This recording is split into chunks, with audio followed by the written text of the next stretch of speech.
litong-lito ka na din ba sa mga Gen Z terms and expressions na nababasa at naririnig mo? Actually na as we share our most favorite Gen Z slangs in this episode, ha? Come on, let's go. Pero bago yan, pakinggan natin ang ating ka-okra of the week. Hello! Ako po'y MJ, Kapampangan at Yutubay, and I love Siligang sa Gabi, the podcast.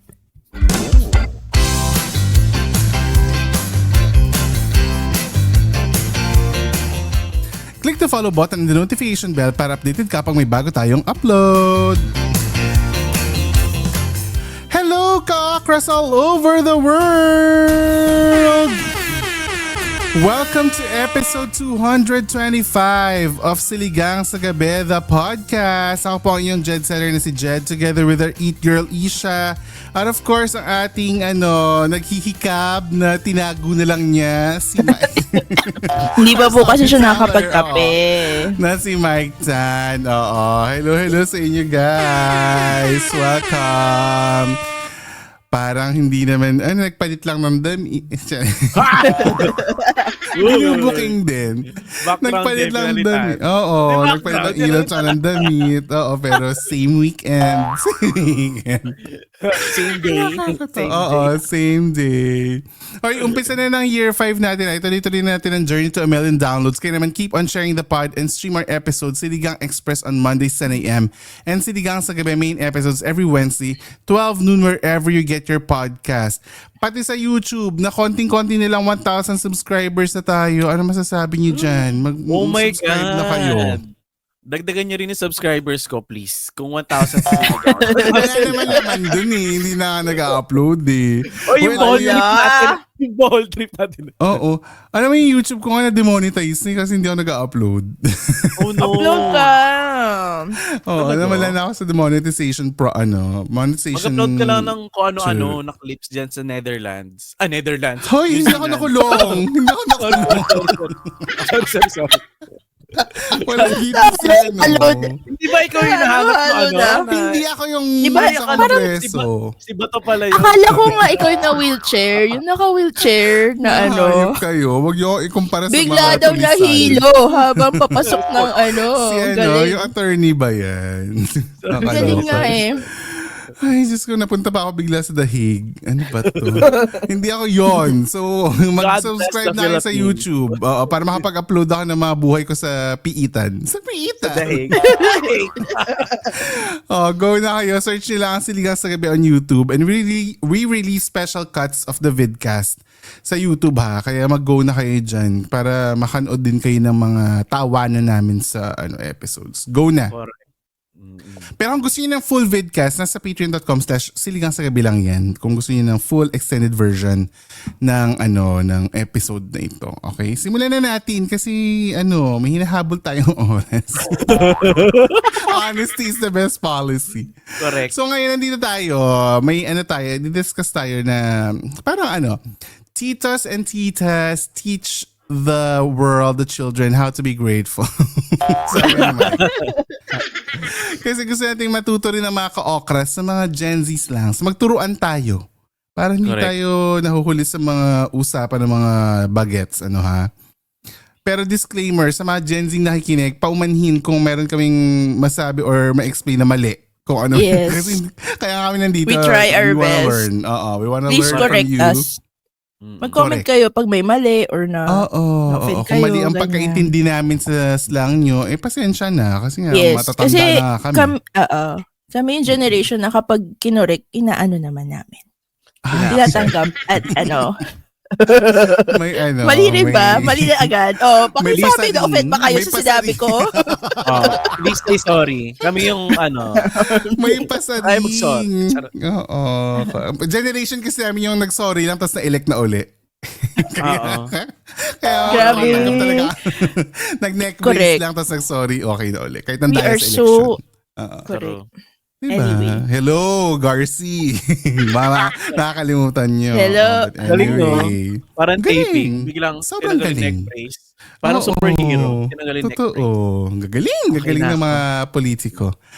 But anyway, may napanood akong isang vidcast na they are discussing yung Gen Z terms and slangs. Kasi sinasabi nila na somehow na-influence nitong mga bagong terms na to yung the way we speak. Kahit hindi tayo Gen Z, di ba? Parang pag naririnig natin, na-adapt natin siya. Tapos may mga words na from the past na nauuso ulit because of the Gen Z speak. Di ba? May mga ganyan kasi. So sinasabi nila na galing BBC yung vidcast. Dito may mga kinakausap silang linguistic expert. Mga nag-aaral na. What is linguistics, Mike Tan? Linguistics is the study of linguini, the pasta. Charot. Very wrong. Very wrong. Ang linguistics ay scientific Wala pa tayo. study. Scientific study of a language. Ang linguistics. A language. Yung linguini. Hindi, Oo. linguistics dapat yun. Hindi Linguistics. linguistics. Oo nga. Magpaliwanag kayo sa iba. Wag sa akin. Don't shoot the messenger. So yun nga. Sinasabi ng mga experts, ito daw mga Gen Z terms na to, nanggagaling sa mga sub-communities. Tapos, lumalabas lang siya dahil may nagsabing someone influential. Kaya kumakalat siya. Lalo na ngayon na social media era, 'di ba? So parang ang bilis kumalat, tas global yung adaption nung mga terms. Kaya hindi siya parang nagiging lang na local lang yung nakakarinig. Ito, may trivia mabilis. Sabi nila, alam niyo ba yung it's giving? Yes, it's giving. That's Diba, my it's- word. Ay, sorry. Pero ito nga, Go lang. i-kisin mo na yan. Kasi yung it's giving, sinabi ng linguistics expert na ang totoong origin yan ay Black and Latino LGBT communities. Doon siya galing. Sa kanila galing. It's giving. Ganyan sila. Pag mga nagpa-party sila or may mga nakikita silang kakaiba, di ba, na parang hindi nila ma-express agad. So, doon siya lang galing. Tapos may gumamit lang ng influential person. Kaya nasasama siya ng mga Gen Z sa mga usapan nila. Parang ganun yun. Yo, girl! It's giving, girl! Ganun. Oo, ganyan. Di ba yung mga black, sobrang expressive Oo, ng diba? mga nila. Oo, correct. Parang may ibang tao ka tayo kasama. Nag-iba yung boses. Hindi ganun sila, di ba? Ganun sila. Oo, as in, passionate talaga, soulful. Di ba ganun kasi yung mga blacks, tsaka yung, tas Yeah. black na LGBT pa. So, talagang pag yung may flamboyance pa sila na, na baon, di ba? So, iba talaga. Top-notch talaga na Correct. Classic. High energy. So today nagbaon kaming mga titos and tita ninyo na mga Gen Z terms and expressions na itatry namin i-explain sa isa't isa. Kasi bakit hindi rin namin alam yung kami mismo hindi namin alam. At sa inyong mga ka-okra na nakikinig ngayon. So ito sabihin namin, try namin yung term, saan siya nanggaling at saka paano siya ginagamit. Diba? Yun yung natin. Okay. So simulan natin. Sino yung gusto mag-start? Ako, it's giving. Yung- Tapos na yun. Ay, sorry. Nako na pala yung it's giving. Oo, Bilisan Ako, nyo may kasi pito ka eh. may tayo. May hinabot tayong oras. Bilisan nyo na. Akin yung yung iyak. Abbreviation. Oo. Alam mo, ngayon ko lang yun na as in, hindi ko talaga yan na-gets dati. Akala ko crying talaga yung meaning yan. Pero ang sabi kasi ng IYKYK, it's an abbreviation for if you know, you know. Commonly used when there is an insider joke or group of people who know that you're referring to. Correct. Parang get na nila. Parang insider joke siya. Parang nakakaalam. Alam niyo na yun. If part kayo ng community na to, you know. Di ba pag may na-observe sila, if you know, ibig sabihin, You know, you hindi know. siya common knowledge, pero addressed siya to the common Certain. people na part ng community na yun. Tama. So use in a sentence. If you know, you know. Kunyari, uy, nandyan na naman si if you know, you know. Ganun. Oo, tama. May pa-secret. Correct. Parang siya, speaking in codes. Kasi alam natin pareho, Yes. pero hindi alam ng iba. Oo, tama.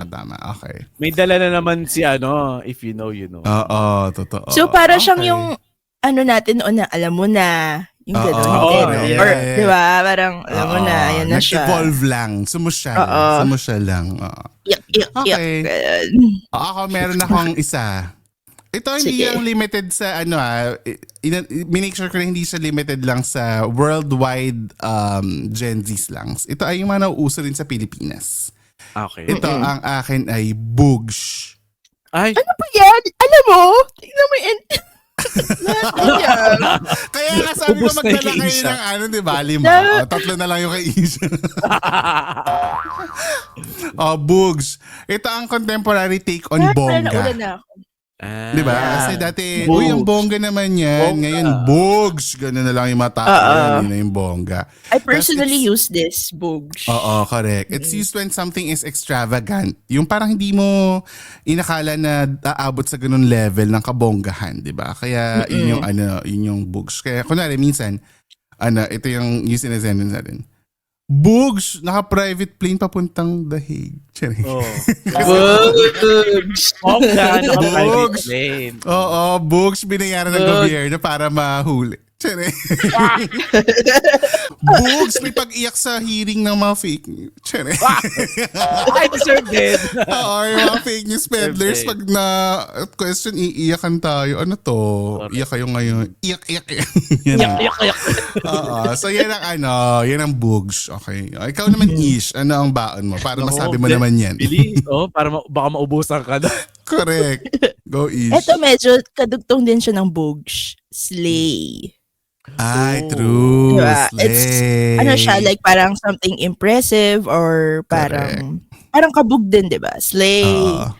Usually naririnig ko to pag sabi nga, Boog, slay ka dyan, girl. Ganon. Ang dami. Parang- Talagang in-all in na yung mga lahat ng Gen Z. Oo. Tama ba? Sa mga Gen Z, tama ba yung Or paggamit hindi, ko? sa'yo ko Saka nga ano naririnig yun, no? to eh. Hindi, ito yung kay Ish. Sa'yo ko naririnig, dapat tinuli mo na. Boogs, slay ka dyan, ate ko. Hindi yung ate Ay, ko. oo. Kasi ko lagi nasabi, ate ko. Ganun.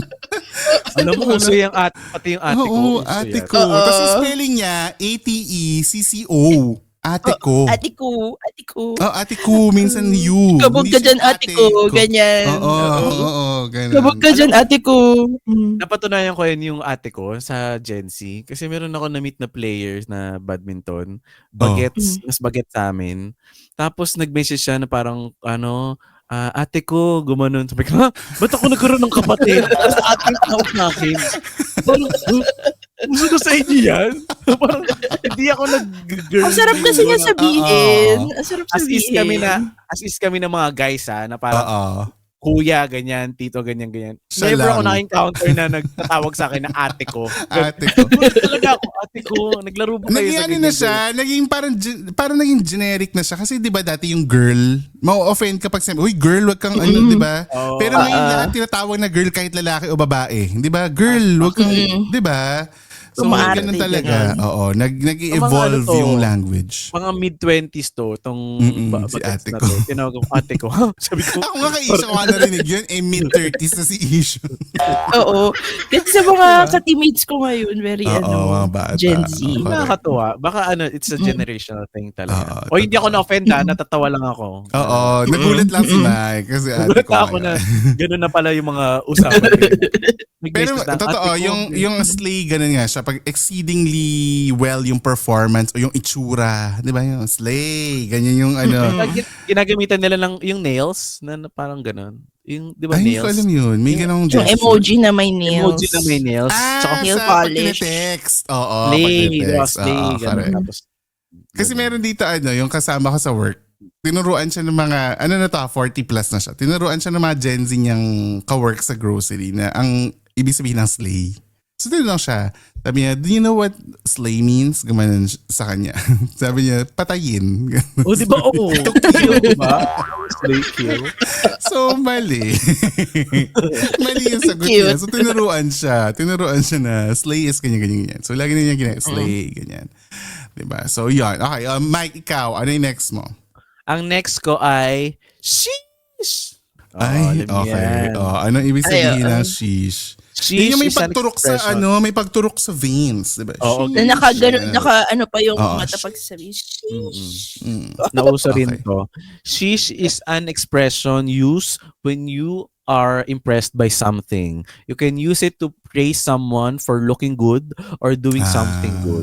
Okay. So pag Bugs. ang hiling nila sa mga impressive expressions ha. Pag yung Superlative, no? Mga parang Oo, superlative. pag yung natutuwa sila or nadadala ng kabonggahan, ang dami nilang nasasabi. Oo. Okay. Yung parang sobrang galing niya. Oo. paano yung face? Yan. Hindi, Tsaka ano daw bakit yun? kaya, no? Anong meron Hindi, sa parang ano ugat? siya, parang sinasabi na in his veins. Parang yung galing niya nasa veins niya. Kaya, Grabe, no? ganon. Na-evolve talaga yung ano. Grabe. Litong-lito ang mga tito at mga tito ang mga kinagtuturok ng gluta. Oo, correct. Tama. Tanda ng gluta. Nagtuturukan ng mga, yung mga vitamins. Di ba uso yung sa mga derma ngayon?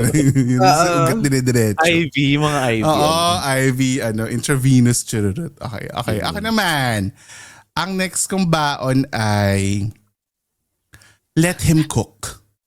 Ay, wala na. Hindi nyo narinig Wala yan? ako niyan. Oo. Let him cook. Let him Oo. cook. Yes. Wow. Naging sound kasi sa, naging meme sound siya. Pero Di ba yung ibig sabihin, Maanong ulam? Yun ba yun? Maanong hindi, ulam? Hindi, si Ah, Neneng iba yan? Bion. Sorry. Sa mga kabataan dyan. Mga kabataan dyan. Maanong ulam?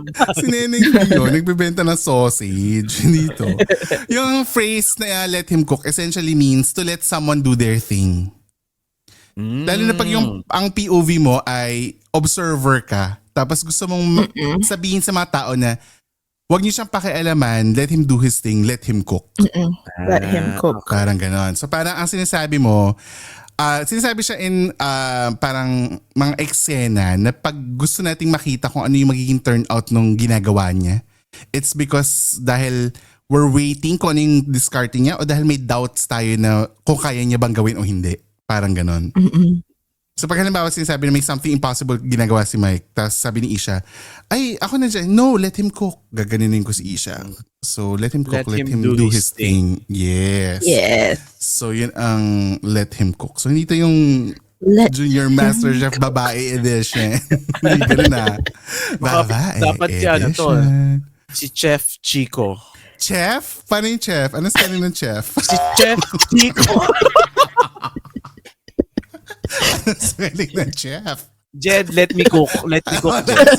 Let him cook. I'll let you cook. Chef ka Let kasi. me cook, Jed. No. Chef Where's my Mike. knife? Where's my knife? Wow. Espiola Pascual. Hindi, Sam. Ano kayo Ay, si Sam ba yan? Ano kayo yung title nun? Replacing Chef Chico. Replacing Chef Chico. Hindi chef. Hindi mo Chef. nakikinig. Chef Chef yun, Chico. sabi Chef. niya. Chef. Ano naman kasi ng Chef Chico? Chef Chico. Kasi tama naman. Bakit yung CH ng chef, Oh. ganun. Pero yung Chico, CH din yun, pero diba? Tama si Mike. Kaya nalilito siya. Mali talaga yung mga English vocabulary. Kailangan ipaguhin. Paki-adapt yung kay Mike. Ito nakakatawa yung may mga bago nakakatawa yung lingwahe, yung basic pa yun.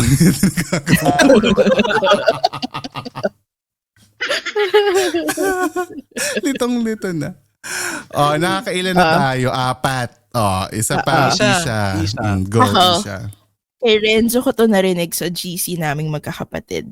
Ay, Awit. Ay, totoo. Awit. Awit. Kasi dapat Pinoy din lalabas yan. kami. Pinoy, di ba? Yes. Pinoy din yan. Go. Oo. Nasa listahan Dapat ko yan. So, nakabawi ka na sa akin. It's Go. apparently, siya, pinagsamang, tsaka masakit. Sakit. Sakit. So parang na-disappoint siya, ganun. Correct. Narinig ko sa kanya to nung nasa GC, tapos parang dapat lalabas kaming magkakapatid. Tapos sabi ko, parang inaantok pa ako or bukas na lang tayo. Tapos sabi niya, awit naman ate. Ganun. Buti hindi ka kumanta. Awit naman ate. Sabi ko, anong awit? Yung wala. Yun na naman Oh my God! Ba't hindi mo Throwback. nirecord yung hindi ka nag-send ng voice messages sa isang Ang pangarap? throwback doon. Disappointed remark. Diba? Yes. Okay. Isa yung marami ka pa, Mike. Sige, magbigay ka pa isa, Dalawa. Mike. Before tayo mag-break. Okay, yung next ko na word ay Period. Period. Yes. I like that. Spell mo to. Spell mo yung period. Period. Period. Correct. Yes. Tama. Period, girl. Ano ang gamit ng period?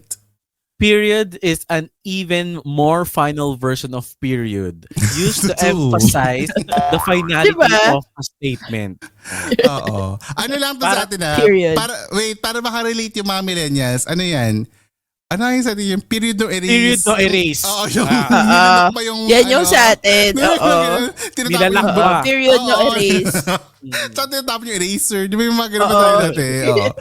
Oo, correct. Parang wala ka period na no Oh magagawa. my gosh. So Mm-mm. technically, ginagamit din natin, no? Inaano lang nila. Naayos Nag-evolve na. lang siya. Nire-revise. Nag-evolve lang siya. Oo, correct. Pokemon. 2.0. Isa silang Nag- Pokemon. Oo. So, paano gamitin ang period used in a sentence? Sabi ni gagamitin ko yung example na ginamit ni Queen Dora, our queen. We stan Queen Dora. Sabi yan, we stan. Sabi ni Queen Dora sa PBB collab edition. Si Esnir daw ang mananalo. Period. Period. Correct. Pag may intense belief at saka yun na, wala nang pwedeng bumawi. Yun na yun. Yeah, Period. Yun yung statement mo talaga. Ang lagi kong nakikitang gumagamit yung dati pa, si Bretman Rock. Period. Period. Diba? Ganun siya. Period. Kumakain lang siya ng mangga pero period. Ganun siya lagi sa video niya. The best mango, period. Diba? Correct. Oo, correct. At kasama niya yung jowa niya na gusto ko makita. Ay, sinama Kaso pala niya, niya. Anong pangalan ng Sumunod. Matangkad? Sumunod yung jowa niya. Yung, matangkad. Justice, something. Sex bomb? Parang Justice. Sumunod sa sex bomb. Sumunod sa sex ba? Ibomba mo. Ibomba mo. Iba mo. Bago pa tayo mapunta sa sex bomb, magbe-break muna tayo. Tapos itutuloy natin ang usapan Gen Z slangs sa pagbabalik ng Siligang sa Gabi the podcast. Hello! Ako po ay MJ, Kapampangan at MJ Chutubay, pala yan. and I love Siligang sa Gabi, the podcast. Break time muna tayo sa usapang Gen Z slangs and terms and expressions. Time for our members shout out! Hi sa lahat ng mga certified Ka-Okra Pro and Ka-Okra Pro Max members on patreon.com/siligang sa gabi. Hi sa inyo!